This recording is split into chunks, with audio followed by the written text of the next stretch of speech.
Good morning. Magandang umaga po sa inyong lahat, mga mamamayang Pilipino, lalo na sa mga nagtatrabaho diyan sa abroad, mga OFW natin. Malaki ang tulong na itutulong nila sa bansa natin. Magandang umaga po sa inyong lahat.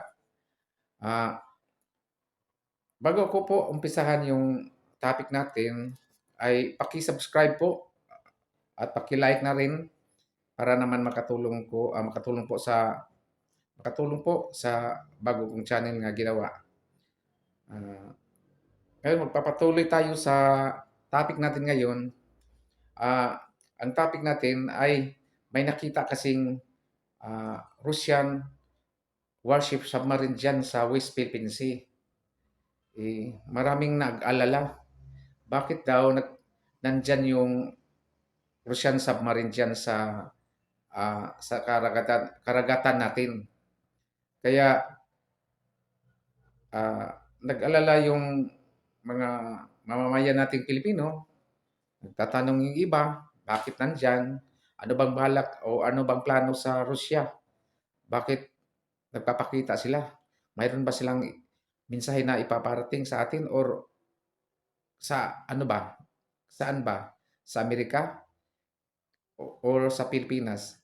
Kasi alam naman natin yung Amerika at Rusya, hindi magkaano yan, nagkaintindihan yan. Kaya ah, ganun na lang ang iisipin ng iba. Kaya si PBBM din, yung presidente natin, nag-aalala din.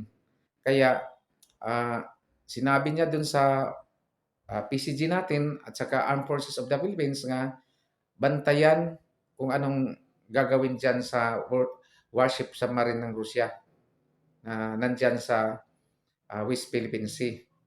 Pero ang sabi naman yung iba sa national security, wala naman daw sa Philippines territory ang maong submarine. Ah, Kaya wala tayong ikakabahala. Pero maliban diyan, ah, nagmo-monitor naman yung PCG at saka Armed Forces of the Philippines kung ano bang gagawin diyan or anong ginagawa nila diyan.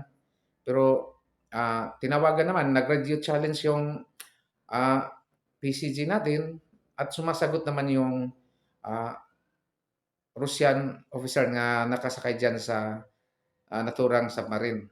Ang sabi nila, ah, dumaan lang daw sila diyan kasi galing sila sa Malaysia nag-exercise. Kaya ah, kaya nandiyan sila dumadaan at papunta na rin daw sila ng Russia, pauwi na sila. Kaya 'wag na tayong mag-alala mga mamamayang Pilipino na ano ba kung ano bang ginagawa sa Rusya kasi wala naman pala, dumaan lang.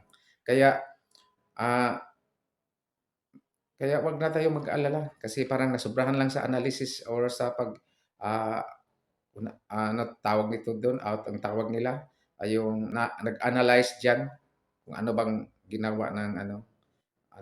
ginawa diyan sa Rusya, diyan sa West Philippine Sea.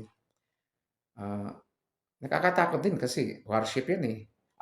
Yung warship na 'yan ginamit pa 'yan nung yung giyera nila sa ah, Rusya, sa Ukraine.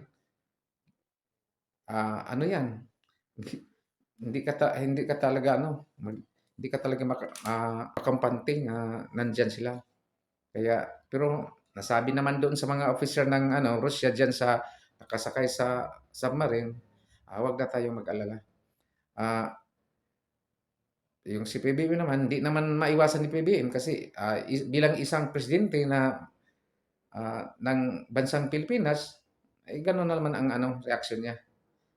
Pero wala na, okay na, okay na. 'Wag na tayong mag-alala mga mamamayang Pilipino. Bago ako po magtatapos, 'wag ninyong kalimutan pag-subscribe po at like na rin yung video ko para naman makatulong sa ah, kaumpisan ko lang na channel na umapil ngayon. Mamamayang Filipino ngayon. Salamat po.